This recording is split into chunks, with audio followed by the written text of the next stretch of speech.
without the infrastructure of trade being in place.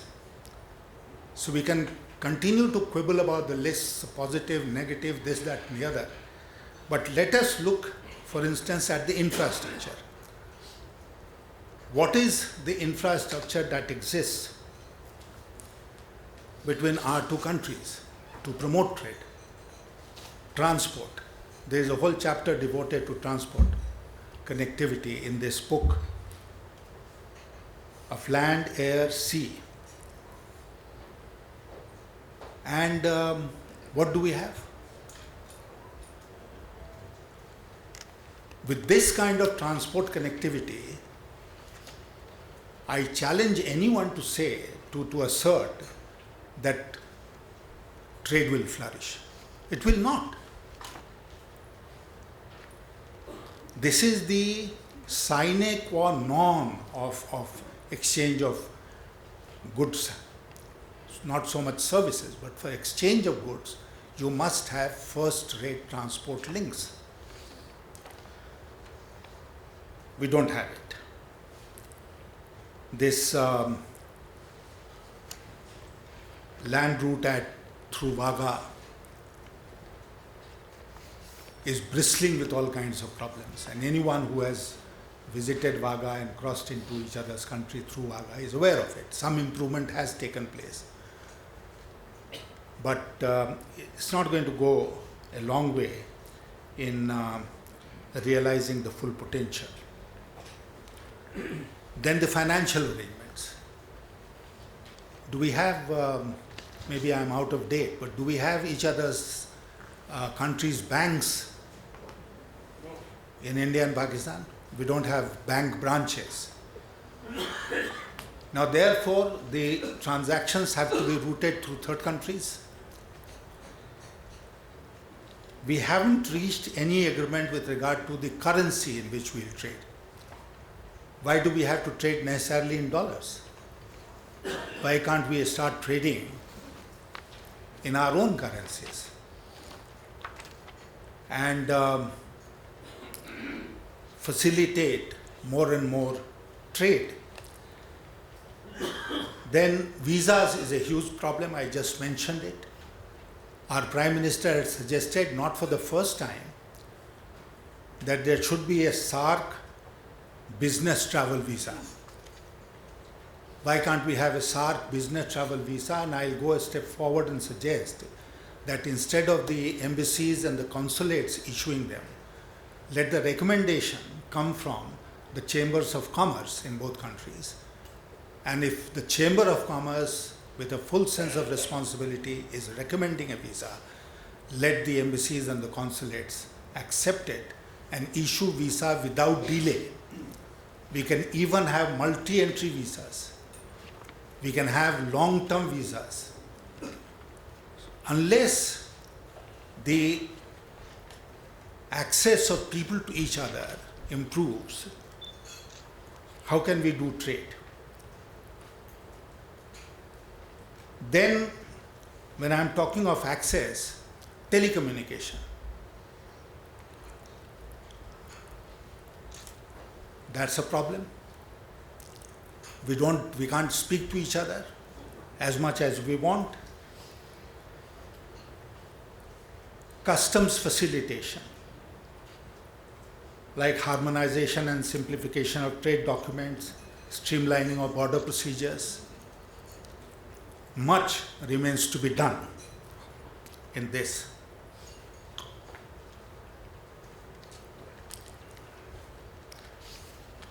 Then information sharing about the potential and timely sharing of information so that our businessmen can take advantage of that.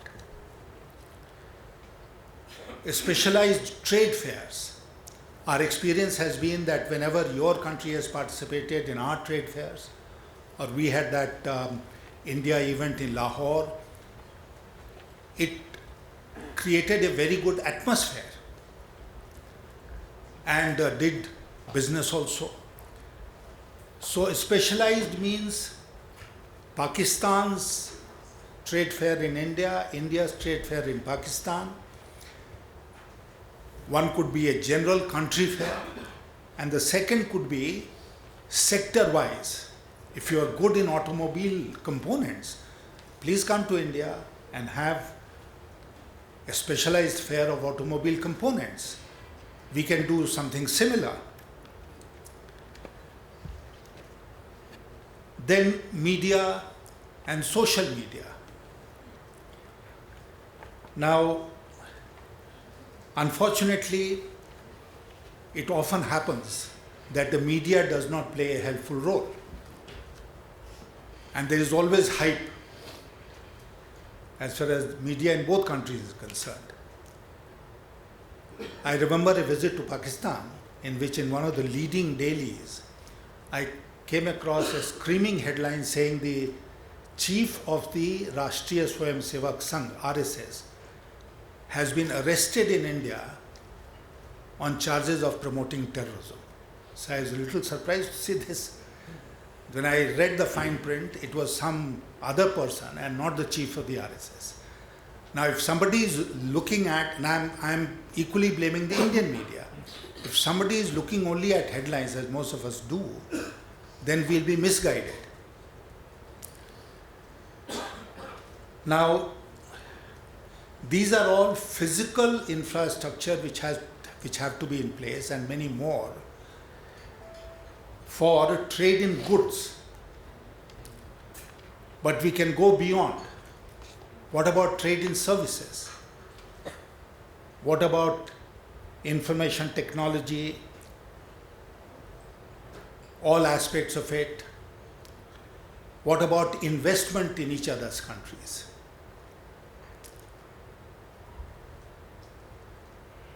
The Prime Minister of India announced a special purpose facility to promote infrastructure in the SAARC region in the Kathmandu summit.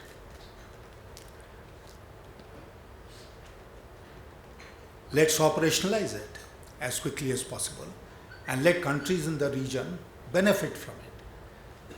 What about technology share? You have strengths in certain areas, we have strengths in certain areas.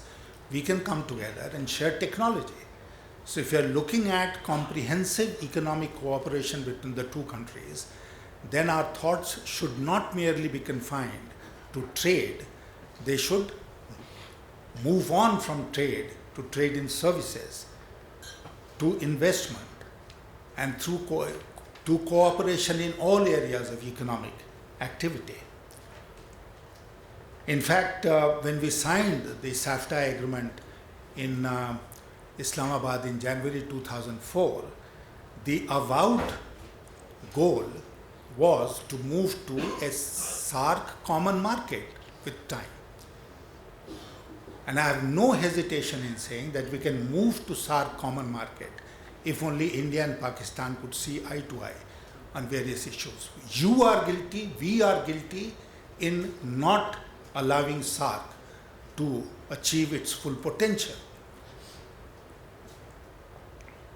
Then the institutional arrangements. At the government level, we have something now at the government level. I remember that 1982-83 first Joint Commission meeting was not followed up for a long time. But now we have the two commerce secretaries, two commerce ministers meeting more often, unless an accident prevents it. But we need institutional arrangements at non-governmental levels. Chambers of commerce of the two countries. I was telling friends from Pakistan that in 2003, there was a Chamber of Commerce delegation which had come from Pakistan, and I remember meeting them and sharing thoughts with them. That was the third meeting after we decided to do business with each other. Now, Chambers of Commerce, specialized trade associations in both countries can create institutions where they can meet from time to time, study the issues, especially the problems and the prospects, and ensure that further action is taken to resolve those problems.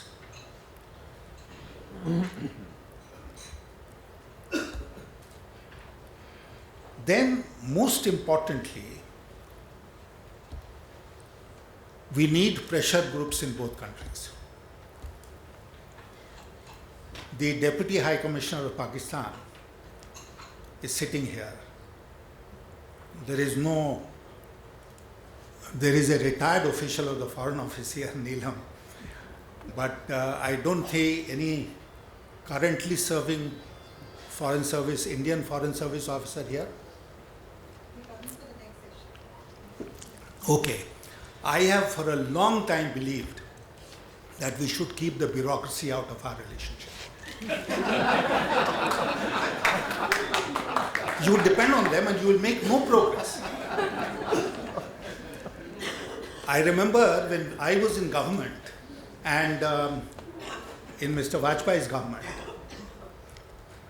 and there was a large delegation which was coming, some 50, 60 people were coming to India for some conference or some event, and all that they wanted was that they should be allowed to cross Wagah on foot, come to India and then carry on. And the bureaucracy in the External Affairs Ministry was very reluctant to permit this.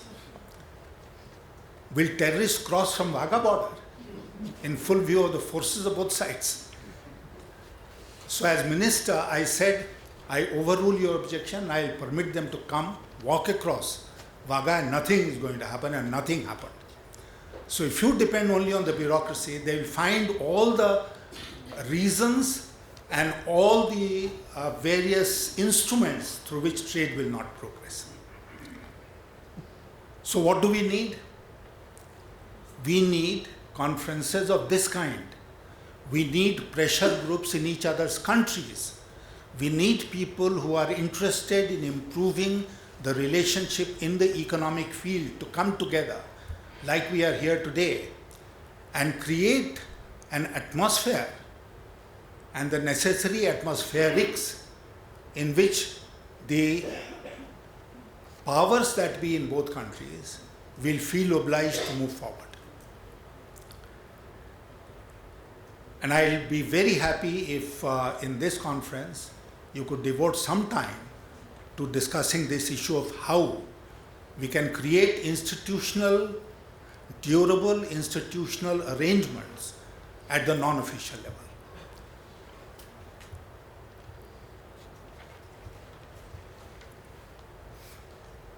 Which will work to ensure that economics is delinked from politics. I know it's a tall order, but let me tell you that unless that happens, trade and economic relations between our two countries will remain hostage to the politics that exists between the two countries. In fact, trade can be that balm, that medicine which will cement the cracks in the political relationship. Trade can be that instrument through which people in our respective countries can develop links which cannot be developed otherwise, that they'll create goodwill which cannot be created otherwise. So let's look at the medicinal properties of trade and economic relationship so that instead of being a hostage to the political relationship, it's trade and economic relationship between India and Pakistan which will guide the political relationship and improve the political relationship. As far as India is concerned, I have always believed that as the largest country in South Asia, India should deliberately go out of its way to promote an asymmetrical relationship with its neighbors. India should not insist on parity. If Pakistan has 400, 500 or whatever is the number of goods which are on the restricted list, negative list, and cannot be exported, that is no reason for India not to permit every item from Pakistan to be imported into India. If Pakistan is not giving permission for Indian bank branches to be opened in Pakistan, that is no reason why we should not permit Pakistani banks to start operation in India. If Pakistan is not giving easy visa, that's no reason why we should not freely permit business people to come from Pakistan into India. Even in treatment of goods and services, there could be asymmetry. Unless we do that, India will never be able to create that confidence in our neighborhood, including Pakistan, that is necessary in order to promote good relationship. So, we should consciously, deliberately go out of our way and identify areas where such an asymmetry is called for. We are all at various stages of development, and we are very proudly saying that we are ahead. India is ahead of the rest of the region in so many other areas. If we are ahead, if we are the largest economy, in fact, the Indian economy is twice the size of all our SAARC neighbors put together. If that is the position, we are the largest country territorially, we are the largest country economically, then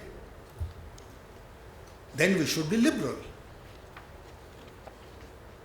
And I was just telling Isha when I told her that I had gone to negotiate a bilateral shipping agreement in 1982-83 with Pakistan.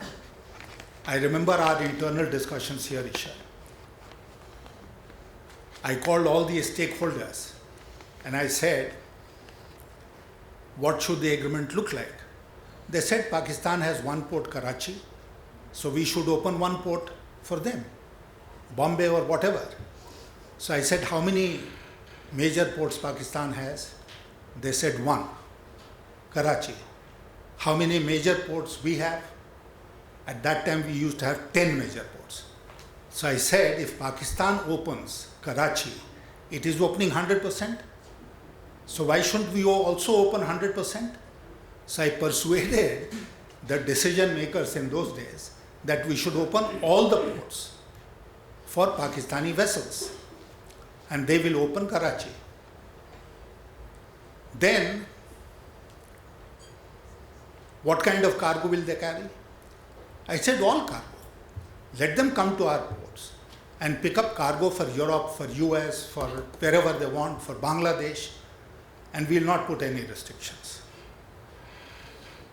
Similarly, we'll expect that when our vessels call on Karachi port, then they'll be allowed to pick up all vessels and carry goods for all countries, including Afghanistan in those days. And I asked them, I said, what are you scared of? They said, no, they'll have an unfair advantage over us. I said, what is the shipping tonnage? I was told it was something like 600,000 tons, DWT or GRT, whatever it was. I said, what is our shipping tonnage? They said 6 million tons. So I said, should the 6 million ton wala be scared of the 6 lakh ton wala? So I persuaded the government of the day to accept my thesis that we should open all ports and we should open all cargo for Pakistani vessels, and we'll expect Pakistan to do the same. I went with this brief in 1982-83, wherever that conference was held, and I offered it to my Pakistani counterpart. The shipping agreement was not concluded, not because we were less liberal. It was not concluded on the issue of carrying third country cargo, which in our case meant Afghanistan, in their case meant Bangladesh, And in the case of Bangladesh, as I said, I was prepared to make the concession. Now, we'll have to get out of such mindsets. Why didn't it happen? Because some joint secretary sitting in Islamabad was reluctant to do this. If I had been negotiating with a Chamber of Commerce, I'm sure they would have agreed. There is, therefore, finally, the need for a change in mindset as far as trade and economic relationship is concerned, both in India and Pakistan, and I'm confident that this conference will contribute significantly to that aspect and come out with very concrete suggestions. This book, a copy of which had been shared with me earlier, is full of very interesting, very useful information. And I'm sure all of you will get copies and go through it. But let us, out of this conference, create a mindset, help create a mindset in both our countries that will look at the larger picture, will not quibble about small things, and especially as far as India is concerned, we'll have a much broader, asymmetrical approach to our smaller neighbors. Thank you very much.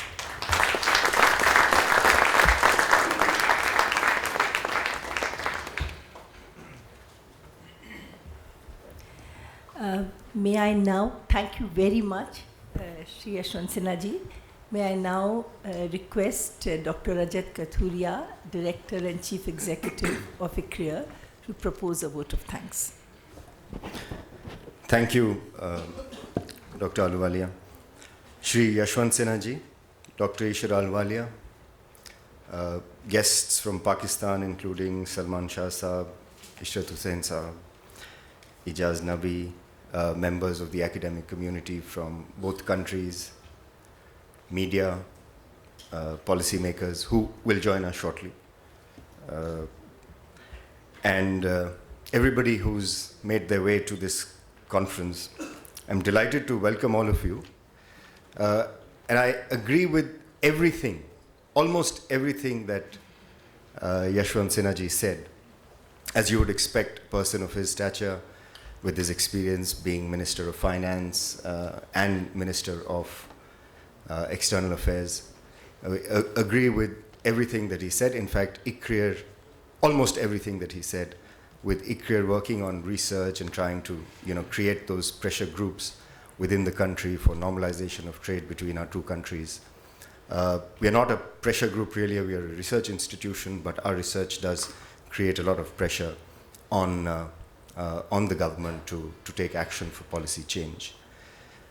And so the book that Nisha and the team and Sanjeev have produced has examples of all those sectors, all the policy recommendations that can propel our trade from the existing 2 billion to, some people say 27 billion, but it can certainly increase.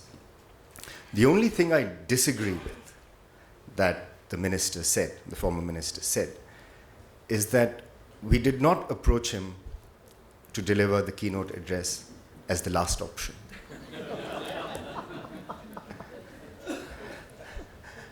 And it was not due to running out of choices. In November last year, we had a track 2 dialogue with Korea. We have ICRIER, as you know, does track 2 dialogues with several countries, including Japan, Korea, and with Pakistan. And the leader of our delegation to that track 2 dialogue was Shri Yashwant Sinha ji. And in that dialogue, it was a very successful dialogue.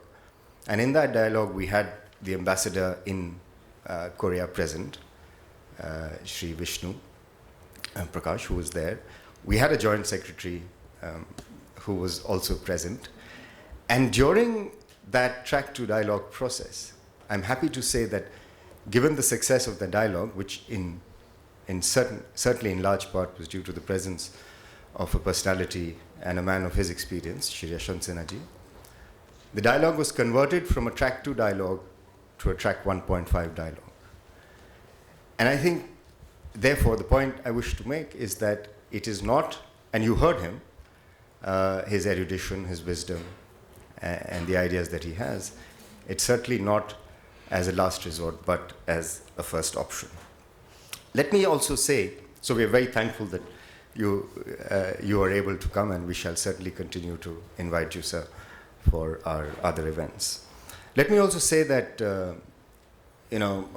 pick up on one of the things that the minister said, which is that creating that atmosphere for triggering reform. And those of you who've been following the media recently, a ranking of various think tanks across the world has been announced. And I'm happy to say that ICRIER features amongst the top institutions in Asia that provides a fillip for policy reform. There are rankings in overall sense, but they are ranking in certain categories. And I'm happy to report to all of you that in the category of influencing policy reform, ICRIER features as the highest ranked think tank in the country.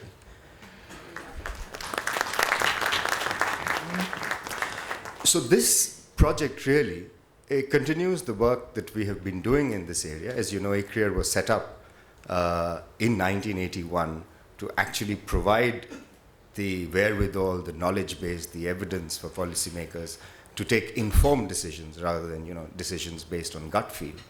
And we've continued to do that, and we've expanded our area and a scope of our activities from international trade and economic relations to much beyond that.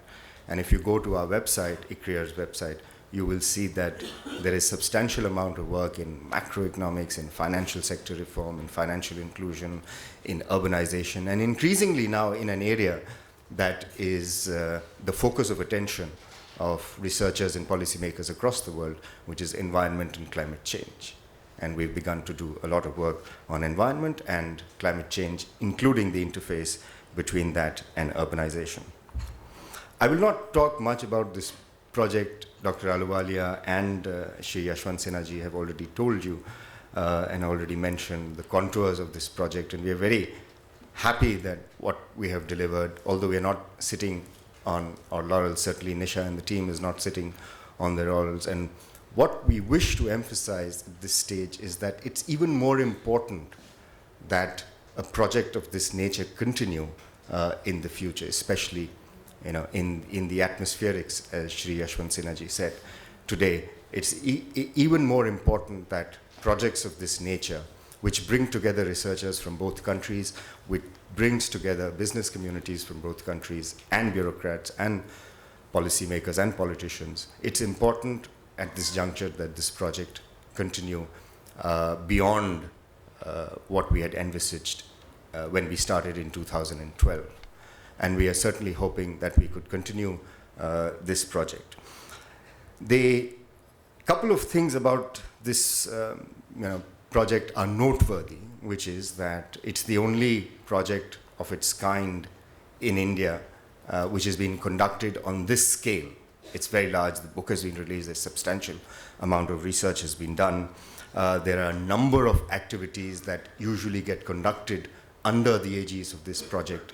For example, there have been 2 distinguished lectures already delivered under this project, and one of the persons who delivered that lecture, the first lecture, sitting here in the audience, Ishrat Husain Sahab, who was here to deliver the first distinguished lecture under this project. He's also written the foreword for the book that was just released by Shri Yashwant Sinha ji. So there are a number of activities that are conducted under this project, highly successful activities. Besides, there's a regional chambers of commerce roundtable that is planned next month, which will be again held here in Delhi. The last one and previous ones have been held in Pakistan as well.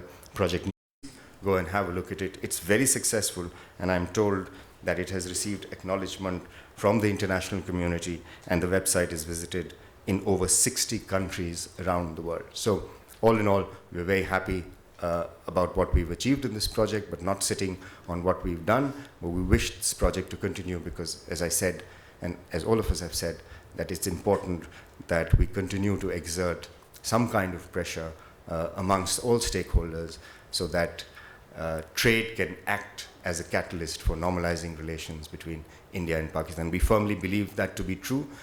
Economic evidence, empirical evidence, provides a basis for that statement that the possibility or the probability of conflict gets reduced as a result of more investment in trade. The more vested you are in trade, the probability of conflicts gets reduced. So I think we firmly believe that, and I think we should all, as responsible citizens, take that view and drive the process of normalization forward.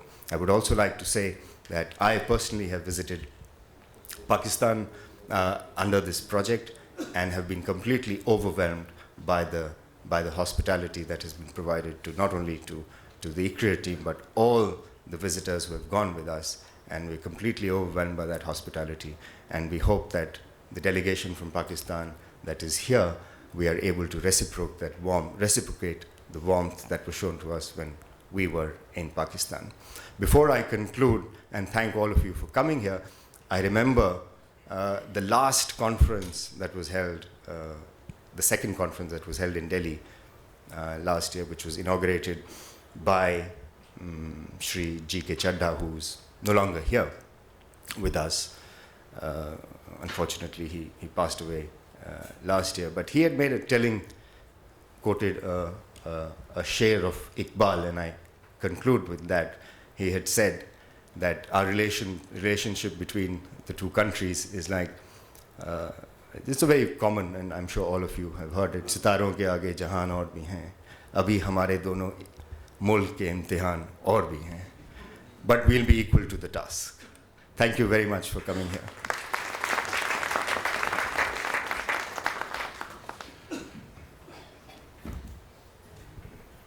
With that, we close this session. So thank you very much.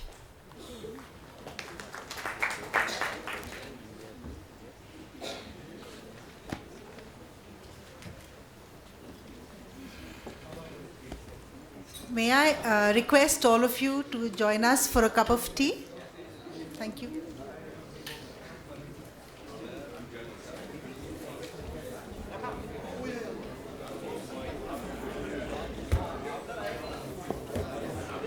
Suleri, A.M. Gondane, Lieutenant General Husain, Dr. Zaidi, and Neelam Dio.